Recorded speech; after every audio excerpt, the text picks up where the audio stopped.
to a special EWTN on-location bookmark from Rome. Our guest author is Clemens Cavallin, author of The Edge of Infinity, a biography of Michael D. O'Brien, published by Ignatius Press, and it's available through the EWTN Religious Catalog, EWTNRC.com. Welcome, Clemens, to EWTN's Bookmark.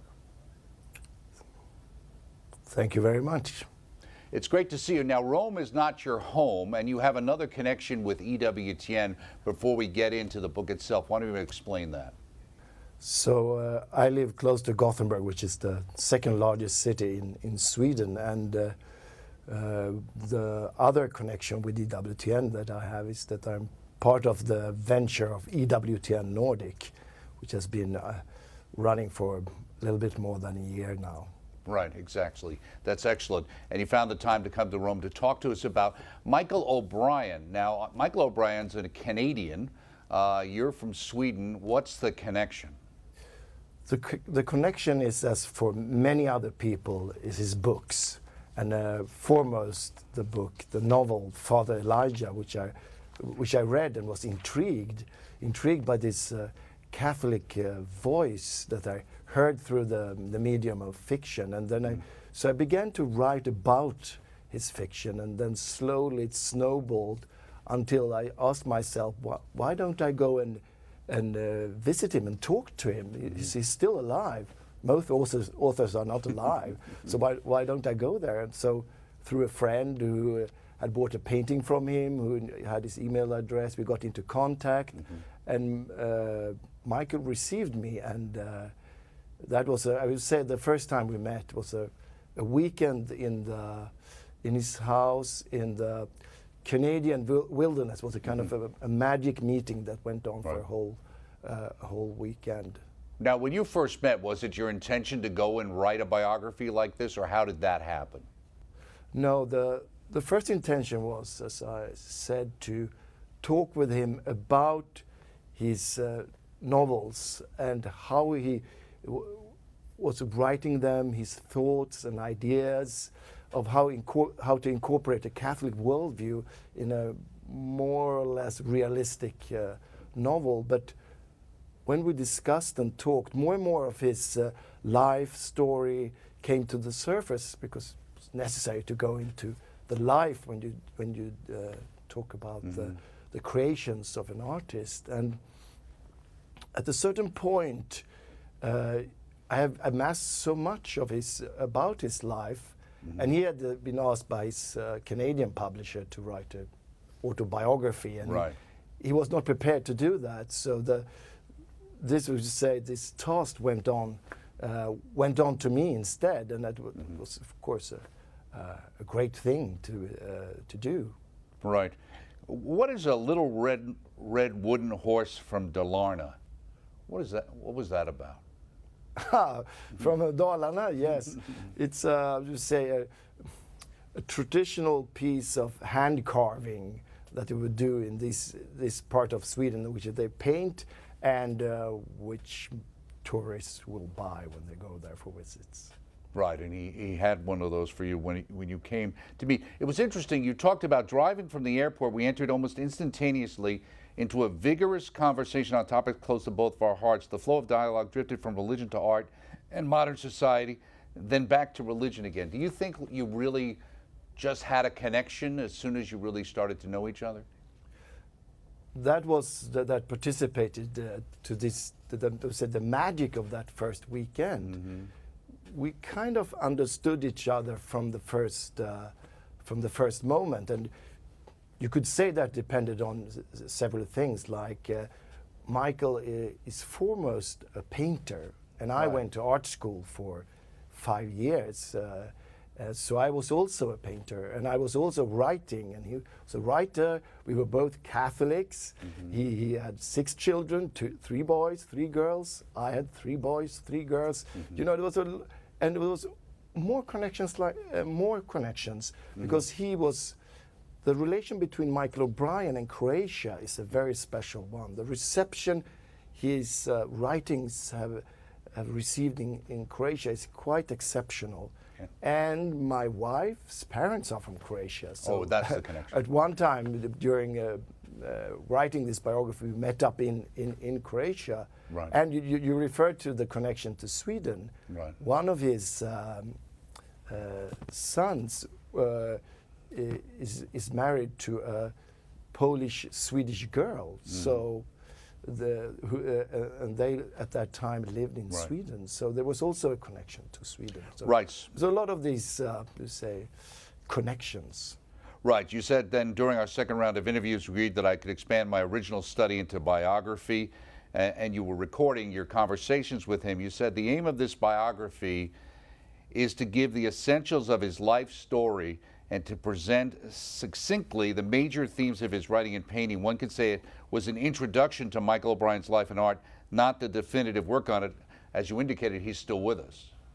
Yes, so in a life where new things happen, also the old things, even the childhood will be set in a new light. For example, Michael, during his time when he lived in as a early teenage in the Arctic, experienced a very difficult situation in the school with an abusive headmaster. And that was a residential school, and that surfaced only much later when Canada went through a process of,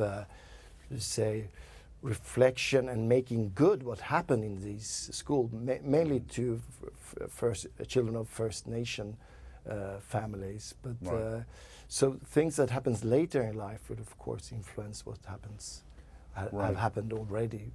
Now he wrote. Now, am I reading this right? That Michael O'Brien wrote a biography on a painter named William Kurelek? Yes, that's true.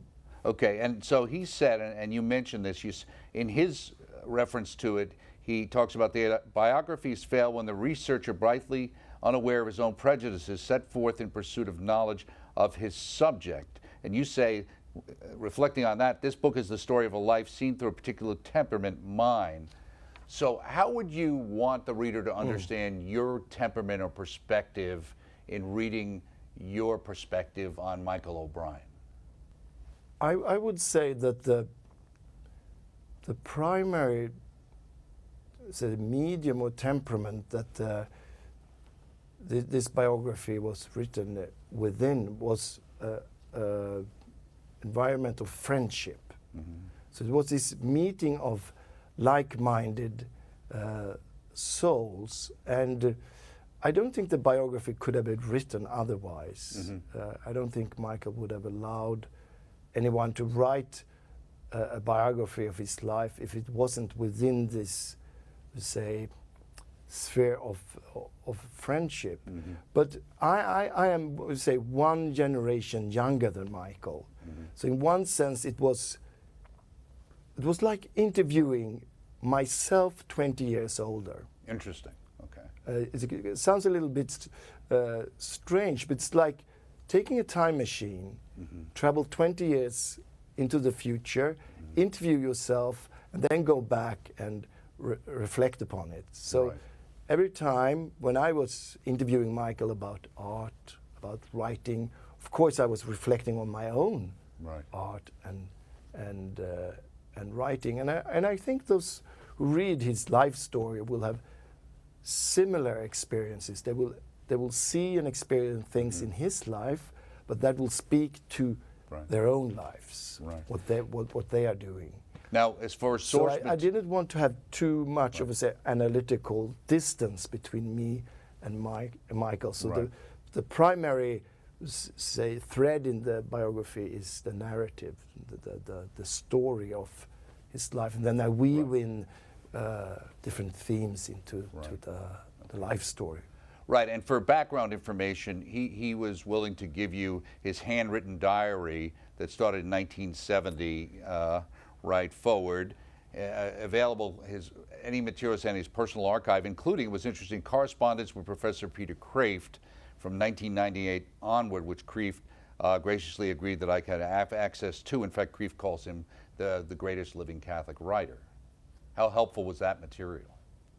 I would say the diaries were essential for getting into the spiritual life of Michael O'Brien, the painter and the novelist, in a way which is difficult when you do interviews, because in a diary you follow a person from day to day, from month to month, to year, and you follow him or her in his struggles. He don't know what will happen. If you're interviewing an old man, so to speak, when he looks back on his life, he will already know how it will end. But in the diary, he does not know. All the existential say anxieties are there, very, very raw and fresh. But also, in it, he records his spiritual life. Right.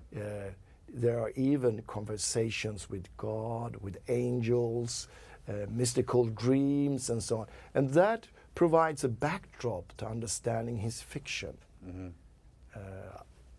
I would say this fertile, religious imagination, steeped in prayer, and always kind of relying on divine inspiration. Well, he was, I believe he was raised Catholic, and at one point he kind of considered himself virtually, at least an agnostic, if not an atheist. From the 1970 on to throughout the biography, where was he in 1970 spiritually, and how did he change? As so many others in the late 1960s, he started to drift, and the whole world was changing. We have to remember that he had just moved back to Ottawa, to city life from the Arctic. Incredible, we say, civilizational change and difference, and then just to come down into the middle of the 1960s. So he was gradually losing his faith, or at least his faith was weakened. He started to become interested in occult phenomena and so on. So he was really drifting. But then at the home of some of his friends who had formed a kind of a spiritual community, he had a very decisive religious experience, an experience of an evil presence that changed him completely. That was that seance, right, that he had participated in, or the Ouija board? It was one of those. He started to, they were using Ouija boards at one place, and he became interested, but then something happened that scared him, but also interested in a little bit more, which is often the case. But then at this place, during this particular night, the experience of intense metaphysical evil that wanted to destroy him, that experience made him begun to pray again, made him come back, because he realized the only way to resist this was by faith and prayer. He had a concrete experience, and that was changed his drifting away from his Christian faith. Right. Well, you talk about the book in the sense of a larger story and a smaller story. On the larger side, you talk about the literary biography, a biography of an artist, or of a Catholic intellectual, or even the life of a modern type of prophet. You'll see that it's none of these and all of these at the same time. How did you see him as a prophet? I would say, fundamentally, as an artist, Michael is a sensitive person. And if you combine that with a very intense prayer life and a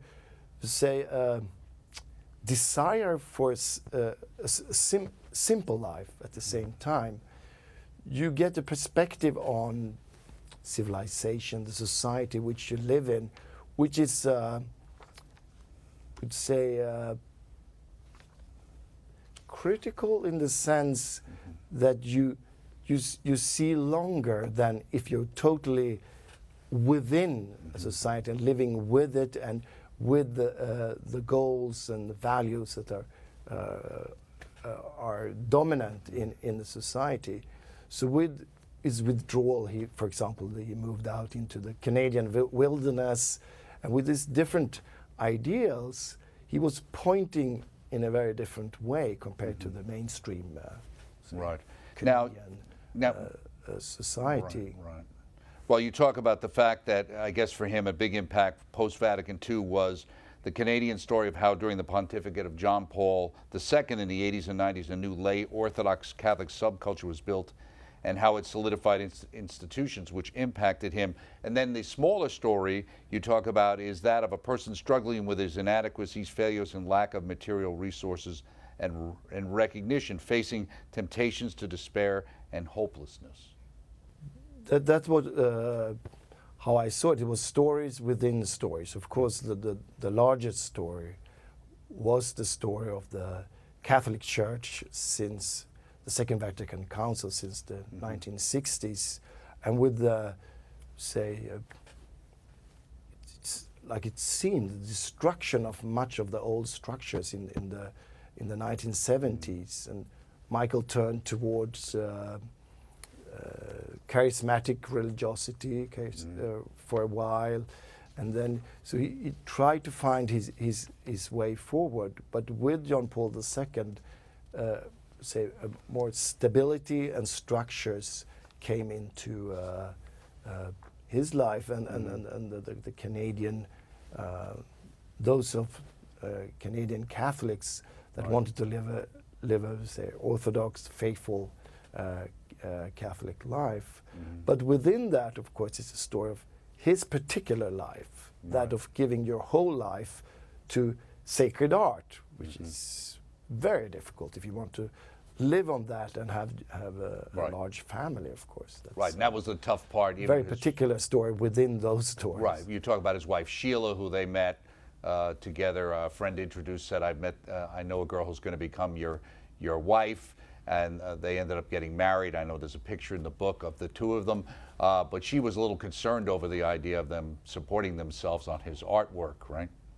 They were both working as meteorologists in British Columbia, in this very small village with the mountains and wilderness around them. And what Michael did when he decided for sacred art was to give up this humble and small job he had, that observe the weather and report to the authorities, and that's the way he does it often. That is, with no, he takes the decision completely with no securities, in a sense, completely, and goes forward. So of course you hesitate and you doubt, will this succeed? Isn't this completely crazy?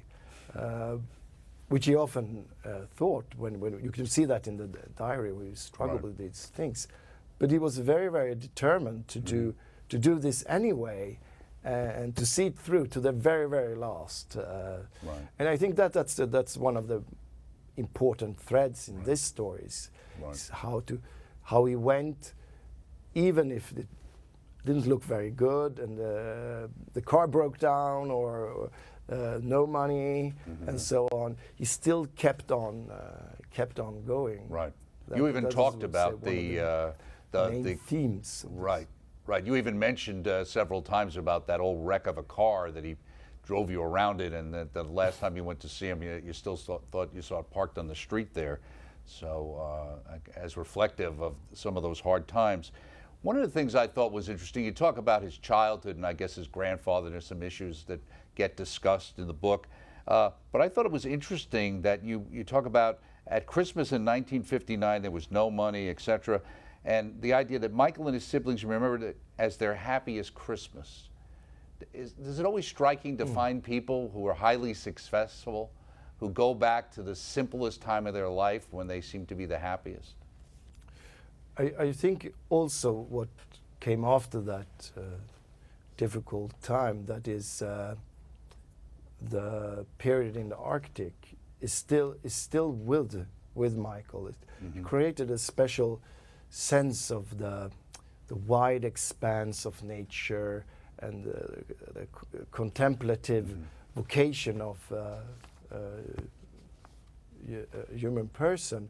But of course, that was also a period when he suffered very, very much at his school. Okay. So it was good and bad. So it's not it's not that he looks back at the, say, idyllic childhood in that sense. Okay. Now, we talk about him as an artist, an iconography of what he worked on. Which came first, becoming a painter, and then out of that came his expression as a writer? Or how do those complement each other in their life? And how do you see that in relation to your own creative side? So for Michael, first came his conversion. Mm-hmm. That was the fundamental event. And after his conversion, he was still searching, what am I to do with my life? He was working had worked at the library, for example. But then he just saw a little sapling in the woods, and he started to draw it, just to, because he was so struck by it. And from that little drawing, then developed more and more drawings of nature. And in that way, his artistic creativity was set loose, so to speak. But the conversion came first. And then he had a first exhibition, which was very successful. But then he was, I would almost say, afraid of success in that sense. So he took the money from that exhibition and went for a long train ride, eventually winded up in the mountains of British Columbia and stayed there. But it was several years later that the idea of a novel started to grow in his mind, and he started to write down this story that developed, so to speak. But none of he worked with some more stories as well, but none of those were published. It took 20 years before his first novel was published. Right. And all that period, he had to support himself and work with painting. Right. But then when the first novel was published by Ignatius Press and became such a big hit, right. Then he started to work, either he worked with writing, and then he paused his painting, and then he had a period where he painted when he didn't write, so he took alternative say cycles of writing and painting in that sense. Right. Now, as far as him as an iconographer, it says the task of an icon painter was to express the unity of a human and the divine, to create a symbol that reveals a holy presence to the viewer. The icon was not a mere aesthetic object. It was an instrument for establishing a spiritual relationship, and the appropriate attitude toward it was prayer and contemplation.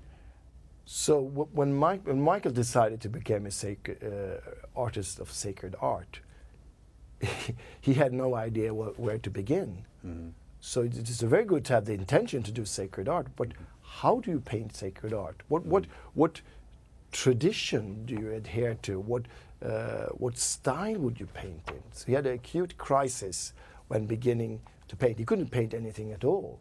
He was just completely immobilized by this situation, until gradually he realized by certain letters he received and so on that he should begin with icon painting. And in that way he could attach himself to an unbroken tradition of sacred art. Right. And he's, so to speak, disciplined himself by the rules and regulations of icon painting. But gradually he moved away from icon painting and let other more Western styles influence his particular form, particular style of painting. But the icon painting was central to attach, for him to attach himself to a tradition of sacred art. Now, he actually has another book coming out from Ignatius as well, focused on his art, right, that you wrote the preface to? Yes, and that is the first book with his art. So I'm very much. It was of course an honor to write that preface and to reflect on his art. And I'm very much looking forward to when it's published to see the reactions, because many know Michael O'Brien as a Catholic novelist, primarily a Father Elijah, I would say. But here they will also see in full color Michael O'Brien, the artist, the painter. Right. Exactly. And as we go, it's very clear that his writing so much is influenced by his visual thinking and the dreams he has and the things he can see in his mind. And we thank you so much, Clemens Cavallin, for joining us today and writing the book, The Edge of Infinity, a biography of Michael O'Brien. Thank you so much for spending time with us in Rome. Good luck with the book. Thank you for having me. Thank you. And it's published by Ignatius Press, available to the EWTN Religious Catalog, EWTNRC.com. A very interesting read. Join us next time right here on Bookmark. Thanks.